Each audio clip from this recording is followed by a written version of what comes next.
The biggest what-if scenario in The Walking Dead is what if Shane never died? Rick's partner, his best friend, the person who looked after his family when they all thought Rick was dead. Well, he did more than just look after them, if you know what I mean, but you get my drift. And it all culminated in Shane becoming this anti-hero slash villain by the end of season 2, when eventually Rick killed him. So what would happen if Shane didn't die? Would he have joined the governor? Would he have joined Negan? Would he even have been able to survive without the group? Let's dive into the zombie apocalypse and investigate.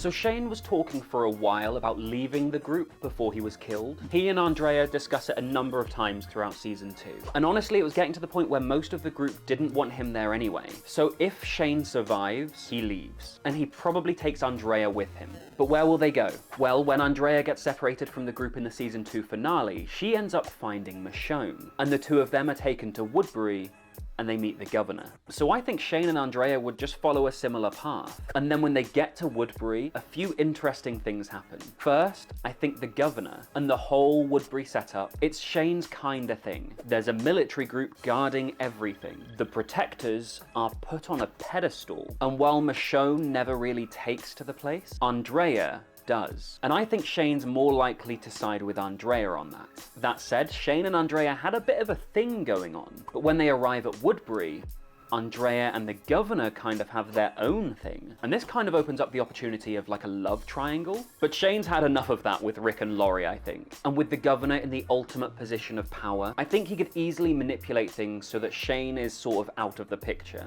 I don't mean kill him. I mean sending him off on military expeditions so he's out of the way and the governor and Andrea can spend time together. And sending him on those military expeditions would mean Shane was reunited with Merle, which would be really interesting. In the series, we see Merle nagging at Andrea to take him back to his brother. So I feel like we'd get that with Merle and Shane here, where Merle would be nagging Shane to take him back to Daryl and to help him get revenge on Rick. Now, would Shane want that to happen? The idea of Rick being out of the picture and him being reunited with Laurie might sound appealing to him.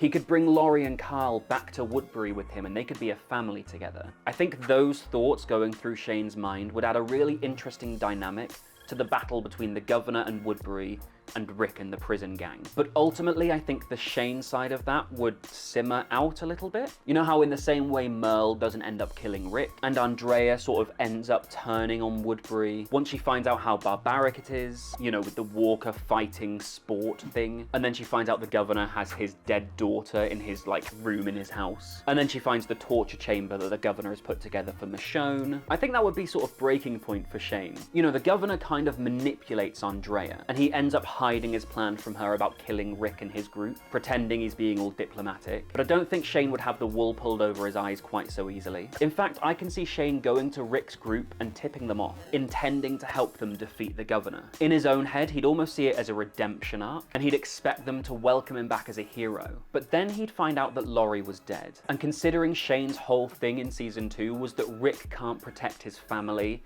in the same way that Shane would be able to, that's gonna set something off in his head. And then without Laurie there to set him straight, Shane's just gonna be focused on Judith and the fact she's his daughter, not Rick's. So there'd be another altercation between Shane and Rick and maybe the group as a whole. Meanwhile, the governor would know that Shane had gone to sell him out. And so as the battle's starting to come to a head, Shane wouldn't belong to either group. And so I think Shane leaves. He lets them mutually destroy each other. Except that now he's driven by grief around Laurie's death, anger that Rick didn't save her, just like Shane said he wouldn't be able to, and of course the knowledge that Judith is his daughter. And maybe as he's leaving, he hears gunfire, he sees explosions, and he thinks they're all dead.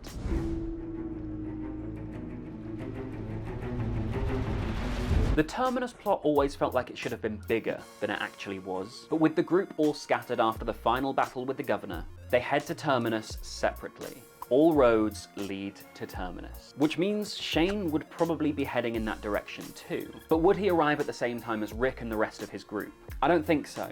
See, Shane obviously gets a head start compared to Rick's group, since he leaves when they still have to fight the governor, and Shane's traveling alone at this point. Andrea was still back with the governor, she's now dead, and so traveling alone, Shane's probably traveling quicker. Either way, Shane is a lot of things, but he's not a cannibal. So he gets to Terminus, He finds it disgusting, and with all of his rage, I think he'd be able to escape. I'm not sure he'd kill Gareth and the whole Terminus group in the same way that Rick and the prison gang did. Either way, Shane quickly leaves and heads back on the road again, alone, angry, and desperate.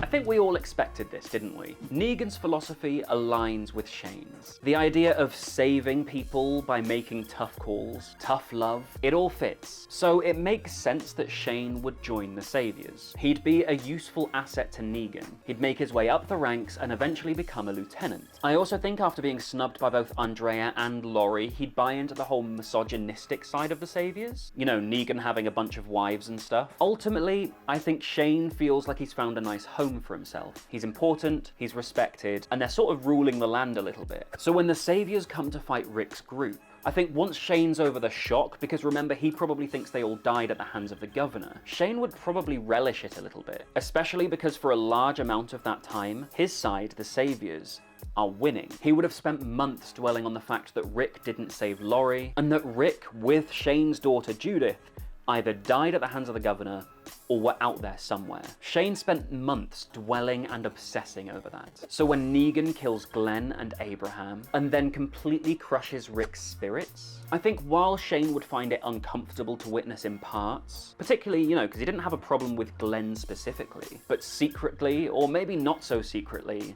I think Shane kinda loves it, seeing Rick get destroyed. We then get some really cool moments through this whole saga. When Negan kidnaps Daryl and tries to convince him to become one of the Saviors, Shane and Daryl would have some really cool interactions. When Carl and Negan end up having their bonding sessions, Shane would be involved in those too. After all, Shane and Carl had a really close relationship in the early seasons. So honestly, I think Shane's reintroduction as a Savior would be so cool. And also, it sets us up for what I think could be one of the cruelest, most devastating moments of the whole series.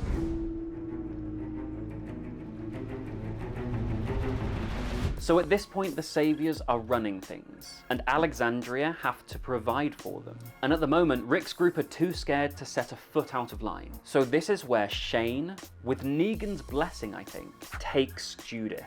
Imagine Negan and Shane storming into Alexandria, giving a whole speech in front of the entire settlement about how Rick kicked Shane out of his group so he could raise Shane's daughter as his own. And the Saviors are probably holding hostages so that Rick can't react. And Negan takes Judith from Rick in front of everybody and hands her to Shane.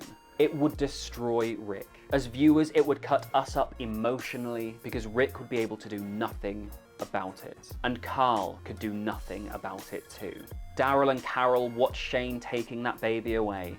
None of them can do anything. Because if any of them do, they kill the hostages. They'll probably kill Rick. They'd kill anybody who stood up to them. So they just have to let it happen.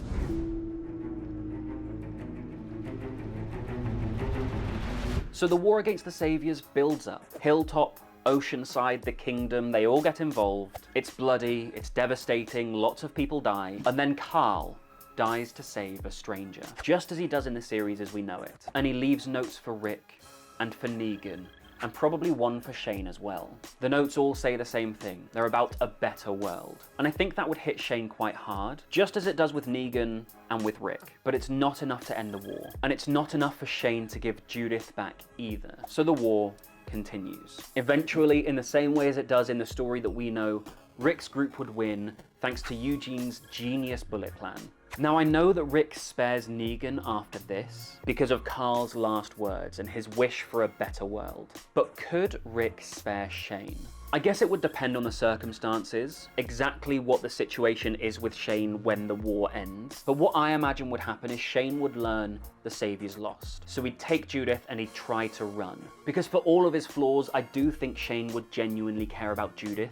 She's his daughter after all. But Rick would catch up to him. He can't forgive him. He lost Laurie, he lost Carl, and Shane tried to take Judith from him too. So this is where Rick would kill Shane, losing the man who was once his best friend once and for all. And speaking of losing best friends, Anakin and Obi-Wan were best friends in Star Wars until Anakin fell to the dark side and became Darth Vader. But will Vader be in Season 2 of Kenobi? I investigate and break that question down in this video, which you'll want to watch next.